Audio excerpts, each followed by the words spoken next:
എല്ലാവർക്കും നമസ്കാരം. യേശുക്രിസ്തുവിൻ്റെ പ്രബോധനങ്ങളുടെ സാരസംഗ്രഹം മത്തായിയുടെ സുവിശേഷം 5, 6, 7 അധ്യായങ്ങളിൽ നമുക്ക് ലഭിക്കുന്നുണ്ട്. 5-ാം അധ്യായത്തിൽ അഷ്ടഭാഗ്യങ്ങളെക്കുറിച്ചാണ് പറയുന്നത്. അവിടെ യേശു പറയുന്നു, സമാധാനം സ്ഥാപിക്കുന്നവർ ഭാഗ്യവാന്മാരാണ്, എന്തുകൊണ്ടെന്നാൽ അവർ ദൈവപുത്രന്മാരെന്ന് വിളിക്കപ്പെടും. എല്ലാ മനുഷ്യരും സമാധാനം ആഗ്രഹിക്കുന്നവരാണ്. അതുകൊണ്ടാണ് ഉദ്ധിതനായ മിശിഹ പ്രത്യക്ഷപ്പെട്ടപ്പോഴൊക്കെ നിങ്ങൾക്ക് സമാധാനം എന്ന് പറഞ്ഞത്. അതായത് എല്ലാവരുടെയും മനസ്സ് ശാന്തമാകാൻ, തൃപ്തിയുള്ളവരാകാൻ, സന്തോഷം മനസ്സിൽ നിറയാൻ, ആനന്ദചിത്തരായി ജീവിക്കാനൊക്കെ വേണ്ടിയിട്ടാണ് അവർക്ക് സമാധാനം നേർന്നത്. പഴയ നിയമത്തിലെ ഇസ്രായേൽ ജനം പരസ്പരം കാണുമ്പോൾ സമാധാനം ആശംസിച്ചിരുന്നു. സമാധാനത്തിന് അവർ ഉപയോഗിച്ചിരുന്ന വാക്ക് ഷാലോം എന്നാണ്. ഷാലോം ഒരു ഹീബ്രു പദമാണ്. ആ വാക്കിൻ്റെ അർത്ഥം നന്മയുണ്ടാകട്ടെ, ആരോഗ്യമുണ്ടാകട്ടെ, ആയുസ് വർദ്ധിക്കട്ടെ, ഐശ്വര്യമുണ്ടാകട്ടെ, സന്തോഷമായിരിക്കട്ടെ എന്നൊക്കെയാണ്. രണ്ടർത്ഥത്തിലാണ് അത് ഉപയോഗിച്ചിരുന്നത്. നമ്മൾ ആളുകളെ കാണുമ്പോൾ good morning, good afternoon, good evening, good night, good bye എന്നൊക്കെ പറയുന്നത് പോലെ കേവലമായ ഒരു ആശംസാവചനമായിട്ട് അതിനെ കണ്ടിരുന്നു. അതിന് മതപരമായ ഒരർത്ഥം കൊടുത്ത് എല്ലാ വിധത്തിലുമുള്ള ഐശ്വര്യവും ആനന്ദവും സംതൃപ്തിയും നിങ്ങൾക്ക് പ്രാർത്ഥനാപൂർവം ആശംസിക്കുന്നു എന്ന നിലയിലും ആ വാക്ക് ഉപയോഗിച്ചിരുന്നു. എന്താണ് യഥാർത്ഥത്തിൽ ഈ സമാധാനം?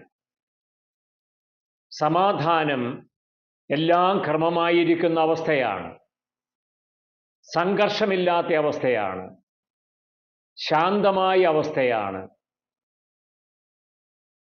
ഒരു തടസ്സങ്ങളുമില്ലാത്ത അവസ്ഥയാണ്, രമ്യതയുടെ അവസ്ഥയാണ്, വെല്ലുവിളികളില്ലാത്ത അവസ്ഥയാണ്, അസ്വസ്ഥതകളില്ലാത്ത അവസ്ഥയാണ്.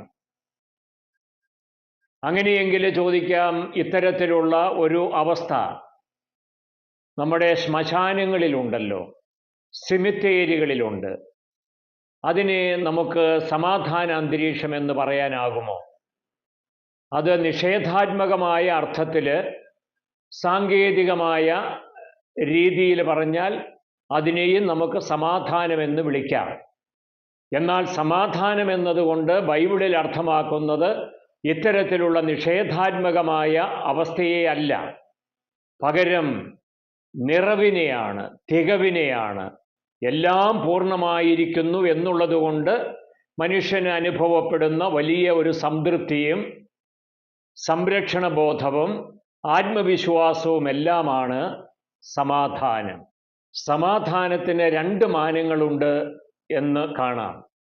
ഒന്നാമത്തേത് വൈയക്തികമാണ്, പേഴ്സണൽ. നമ്മുടെ വ്യക്തിപരമായിട്ട് അനുഭവപ്പെടുന്ന തൃപ്തിയാണ് സമാധാനം. രണ്ടാമത്തേത് സോഷ്യൽ, സാമൂഹികമായ സമാധാനമാണ്. അതായത് ഉള്ളിൽ സമാധാനമുള്ളവർ വീട്ടിൽ സമാധാനം സ്ഥാപിക്കുന്നവരാണ്. അവർ പൊതുരംഗത്ത് ഇടപെട്ടാലും അവരിൽ നിന്ന് സമാധാനത്തിന് എതിരായിട്ടുള്ള ഒരു നീക്കവും ഉണ്ടാവുകയില്ല. എന്നാൽ ചില ആൾക്കാർ ഉള്ളിൽ സമാധാനമുള്ളവരല്ല. അവർ എവിടെ ചെന്നാലും അവിടുത്തെ ശാന്തതയും സമാധാനവും ക്രമവുമെല്ലാം തെറ്റിച്ച് എല്ലാവർക്കും ബുദ്ധിമുട്ട് സൃഷ്ടിക്കും. അങ്ങനെയുള്ള ആൾക്കാരെ നമുക്ക് സമൂഹത്തിൽ കാണാൻ കഴിയും. മനുഷ്യൻ്റെ സമാധാനം എടുത്തു കളയുന്ന ഒരു വിപത്താണ് ഈ മദ്യം എന്ന് പറയുന്നത്. മദ്യപർ വീട്ടിലെത്തിയാൽ പ്രശ്നമാണ്, അവർ നാട്ടിൽ ശല്യക്കാരായിട്ട് മാറുന്നുണ്ട്. അല്ലെങ്കിൽ ഇന്നത്തെ രീതിയിൽ ഈ കൊട്ടേഷൻ സംഘങ്ങൾ എല്ലാവർക്കും പ്രശ്നക്കാരായിട്ട് തീരുന്നു. അവരൊക്കെ സമാധാനത്തിന് എതിരായിട്ട് നിൽക്കുന്ന ആൾക്കാരാണ്. എല്ലാ യുദ്ധങ്ങളും സമാധാനത്തിനെതിരാണ്. അതുകൊണ്ടാണ് ഐക്യരാഷ്ട്ര സംഘടന സമാധാനത്തിന് വേണ്ടിയിട്ട് തന്നെ സൈന്യത്തെ സൂക്ഷിക്കുന്നത്. അല്ലെങ്കിൽ ഐക്യരാഷ്ട്ര സംഘടനയുടെ കീഴിലുള്ള രാജ്യങ്ങൾ പീസ് കീപ്പിംഗ് ഫോഴ്സ് സ്വന്തമായിട്ട് നിലനിർത്താനുള്ള കാരണം ഇതാണ്. യുദ്ധമെല്ലാം നശിപ്പിക്കുന്നു. സമാധാനം, ആന്തരികമായതും ബാഹ്യമായതും എല്ലാം ഇല്ലാതാക്കുന്നു എന്നുള്ളത് കൊണ്ടാണ് സമാധാനകാംക്ഷികൾ സമാധാനം സ്ഥാപിക്കാൻ വേണ്ടിയിട്ട് സംവിധാനങ്ങളെല്ലാം ഉണ്ടാക്കുന്നത്. നമ്മൾ മനസ്സിലാക്കേണ്ട ഒരു കാര്യം, സമാധാനം നമ്മൾ വളരെ പരിശ്രമിച്ചാൽ മാത്രം നമുക്ക് അനുഭവിക്കാൻ കഴിയുന്ന ഒരു സന്തോഷമാകുന്നു എന്നുള്ളതാണ്. എല്ലാവരും പറയും എനിക്കൊരു സമാധാനവുമില്ല. അതിൻ്റെ അർത്ഥം ആരെങ്കിലും അത് എടുത്തുകൊണ്ട് പോയതാണ് എന്നുള്ളതാണ്. അങ്ങനെയല്ല നമ്മൾ കരുതേണ്ടത്. നമുക്ക് സമാധാനം നമ്മൾ തന്നെ ഉണ്ടാക്കണം. മറ്റുള്ളവർ നമ്മുടെ സമാധാനത്തെ കെടുത്തുകയില്ല എന്നൊന്നുമല്ല പറഞ്ഞതിൻ്റെ അർത്ഥം. പലപ്പോഴും നമ്മൾ പറയുമല്ലോ, ഒന്ന് പോകുന്നുണ്ടോ എൻ്റെ സമാധാനം കെടുത്താതെ എന്നൊക്കെ ആളുകൾ നമുക്ക് അസ്വസ്ഥത സൃഷ്ടിക്കുമ്പോൾ നമ്മൾ പറയാറുള്ള കാര്യമാണ്.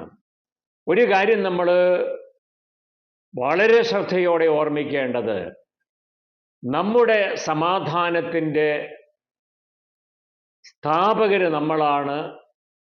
നമ്മൾ എത്രത്തോളം അതിന് ശ്രമിക്കുന്നുവോ അതിൻ്റെ തോതനുസരിച്ച് മാത്രമേ നമുക്ക് സമാധാനം അനുഭവിക്കാനും സമാധാനം മറ്റുള്ളവർക്ക് പങ്കിടാനും കഴിയുകയുള്ളൂ.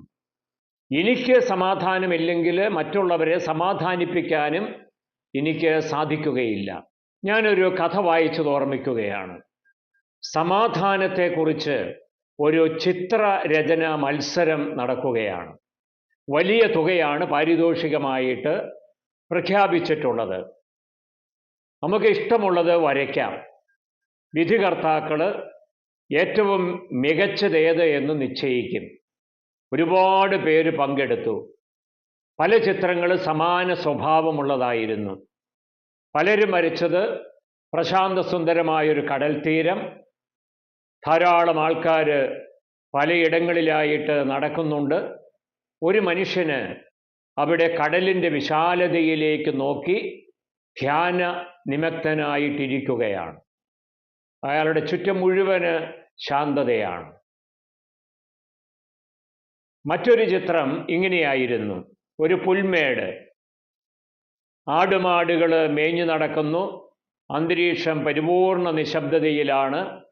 ഒരു മനുഷ്യൻ അവിടെ മനനം ചെയ്ത് ഇരിക്കുകയാണ്, ചിന്താമഗ്നനായിട്ടിരിക്കുകയാണ്.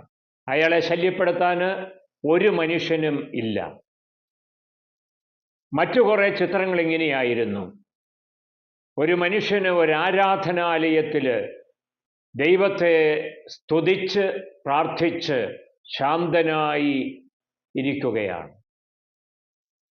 വേറൊരു ചിത്രത്തിൻ്റെ പശ്ചാത്തലം ഇതാണ്. ഒരു വലിയ വനം, അവിടെ കൊടുങ്കാറ്റാഞ്ഞടിക്കുന്നു, വൃക്ഷങ്ങൾ കടപുഴുകി വീഴുന്നു. ഒരു മനുഷ്യന് ആ വനത്തിലിരുന്ന് പുസ്തകം വായിക്കുകയാണ്. ചുറ്റും നടക്കുന്നതൊന്നും അയാളെ സ്പർശിക്കുന്നതേയില്ല.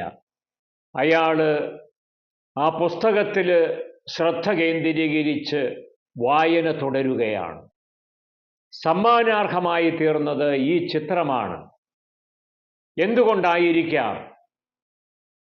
വലിയ പ്രതിസന്ധികൾക്കിടയിൽ ഒരു മനുഷ്യനെ ഇരുന്ന് പുസ്തകം വായിക്കുന്നത് ചിത്രീകരിച്ച ആ കലാകാരന് സമ്മാനം കിട്ടുന്നത്. ഉത്തരം വളരെ ലളിതമാണ്. പ്രശ്നങ്ങൾക്ക് നടുവിലും നമുക്ക് സമാധാനം അനുഭവിക്കാൻ കഴിയണം. അതായത് നമ്മൾ ജീവിക്കുന്ന ചുറ്റുപാടുകൾ മുഴുവന് ക്രമീകരിക്കാനോ ശാന്തമാക്കാനോ നമുക്ക് കഴിഞ്ഞെന്ന് വരില്ല. എല്ലാവരെയും നന്നാക്കിയിട്ട് സമാധാനം അനുഭവിക്കാം എന്ന് പ്രതീക്ഷിക്കാനുമാവുകയില്ല. ആയിരിക്കുന്ന അവസ്ഥയിൽ തന്നെ നമ്മുടെ മനസ്സിനെയും ഹൃദയത്തെയും എല്ലാം ഏകാഗ്രമാക്കിയും ശാന്തമാക്കിയും നമുക്ക് നമ്മുടെ മേൽ തന്നെ വിജയം കൈവരിച്ചും സമാധാനം അനുഭവിക്കാൻ കഴിയും. അതുമാത്രമാണ് ഈ കാലഘട്ടത്തിൽ നമുക്ക് ചെയ്യാവുന്ന കാര്യം.